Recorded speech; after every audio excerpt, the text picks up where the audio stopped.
So I have, I guess this is a regular straight box cutter maybe, or just a razor. You can get them at any home improvement store. They come in a box of like 100. I suggest you get one and try to use a new one each time. That not each time you cut, but maybe each time you are working with a cake. So I'm going to come in and I'm going to find, can you see that? Yeah. And I'm going to find the edge and I'm going to just glide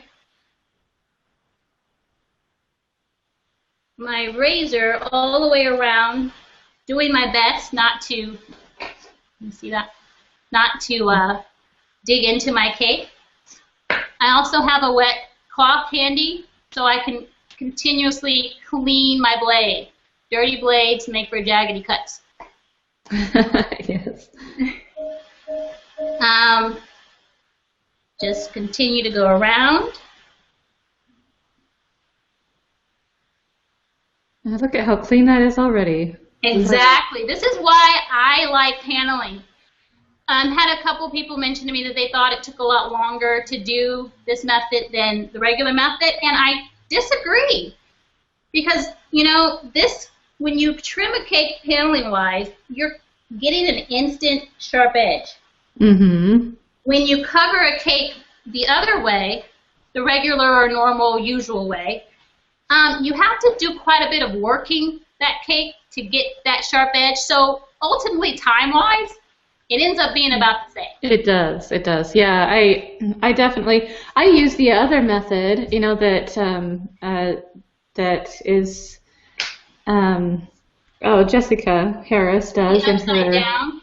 Yeah, I use the actual, you know, covering with the fondant and the smoothing with the, you know, I think that, you know, that's the method that I've always used. I haven't really gotten into the paneling thing all that much. I have a couple of times, but I mean, it really is crisp and clean, and I love it. I really do. You see that? Yeah. I mean, it's the top is done. Now I can move on to covering the side. Now, I mentioned that there's two ways that I can do this. We rolled out the fondant, and I put it on a little pin here, a rolling pin. And you can just line it up and then kind of curl around all the way around your cake, so you can do it that way. But the other way that I actually kind of like better is freezing my panel. So I'll have taken this panel, instead of rolling it up, I'll put it on a cookie sheet and pop it in the freezer. And I'm going to go get that for you right now, and I'm going to show you what a frozen panel, how awesome freezing your panel is. All right, sounds good. Okay, again, while she's doing that, you guys, I want to talk to you a little bit about the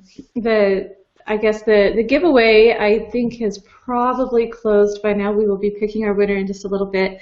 But for those of you that are interested in this method and in learning how to get those nice crisp, clean edges, again, there's Kara's video that we've just put up on our marketplace, and you can actually go there and purchase it. It's on sale right now. I believe it's $9.99, and you can go ahead and purchase that there, and you can see exactly how it is that she does what she does, and it will give you nice clean edges. I want to show you this. I have my panel, and I easily can pick it up. It's just out of the freezer. It does defrost quickly, so I have to work a little bit faster. How easy is that? I'm just picking it up with two hands, and I'm going to lay the straight edge that I cut down onto the surface. It's cool. It looks almost like leather, that you're just kind of picking up a thing of leather and wrapping it around.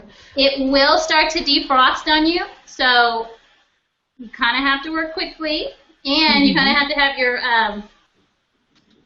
your powdered sugar or cornstarch ready. And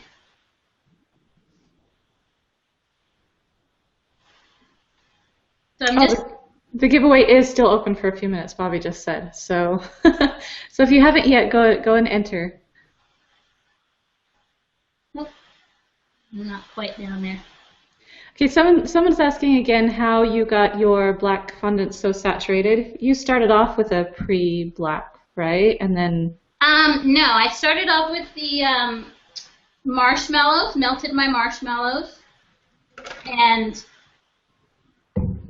after I melted my my marshmallows, I added the black gel color, a lot of it, to the melted marshmallows before I added my powdered sugar. And it turned out very black. And then instead of adding white pre-made fondant, I just used black pre-made fondant. perfect. And that is so black and perfect. It's really nice. So I'm putting lots of this because it has defrosted and it's very sticky now. So that's the only downside to freezing your panel, is it does get a little sticky, and some people don't like that. So I have overlapped my panels here in the back, and I'm going to take my knife and I'm going to run a straight cut through the overlap through both panels. Oh, we're sticking.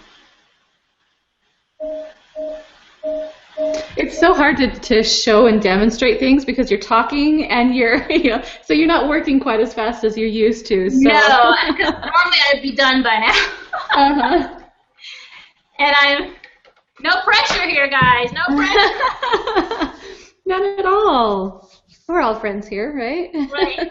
I did get a tear right here, but the great part about this freezing is kind of made it really kind of sticky, and then I'm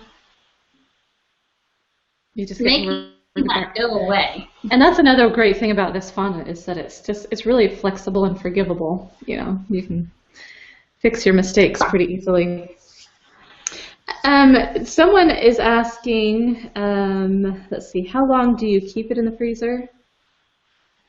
I don't freeze. Oh, the panel, sorry. Yes, the panel. I was sitting in there too long because I started this before we started the show, the program today. But usually it takes like maybe 5 minutes normally. Okay. Well, that's not very long at all. No, it doesn't take very long at all.